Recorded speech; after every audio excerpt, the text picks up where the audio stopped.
Bigger, burlier, and with a more powerful engine and better interior, the 2024 GMC Acadia is an intriguing option in the midsize 3-row SUV segment.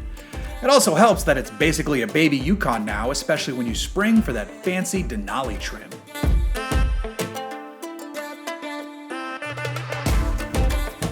GMC just upsized the Acadia. It's still a midsize SUV, but it's now 10.6 inches longer than the prior version. The wheelbase has grown too by 8.4 inches to be exact. What that means is GMC serves up an Acadia with a good deal more room on the inside.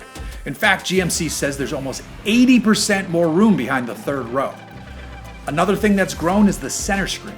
Standard on all trims is a 15-inch display, and it's powered by Google built-in functionality. There's an 11-inch display ahead of the driver, which is also new. And now Super Cruise arrives on the Acadia as an optional extra. What's not optional is the power bump, as the list of available engines offered here has been cut to one. It's the 2.5-liter turbo 4-cylinder that produces 328 horsepower and 326 pound-feet of torque. That's a way better power output compared to the old 4-cylinder, which made 228 horsepower and 258 pound-feet of torque. And it's also better than the old V6, which cranked out 310 horse and 270 torque. With that engine and the 8-speed automatic gearbox, the tow capacity climbs to an even 5,000 pounds, and that's on both the front-wheel drive version and the all-wheel drive Acadia.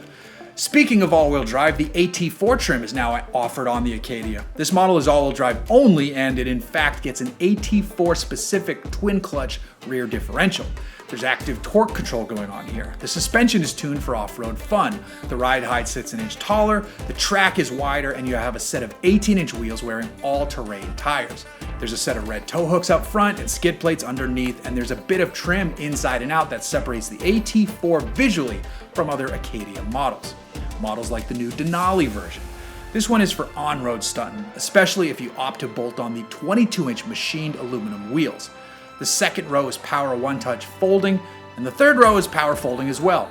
As for the tunes, this Denali offers a version of the Bose sound system with up to 16 speakers and active noise-canceling tech. There's no word on cost yet, and no, they probably won't build the AT4X version that I'd like to see happen, but that's fine because that would end up being like 60 grand or something silly.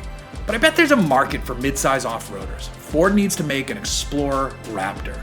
GMC needs to crank out Acadia AT4Xs. Nissan should do a Pathfinder Pro 4X, and Toyota knows what's up. And someone please call Mitsubishi to bring back the Montero already.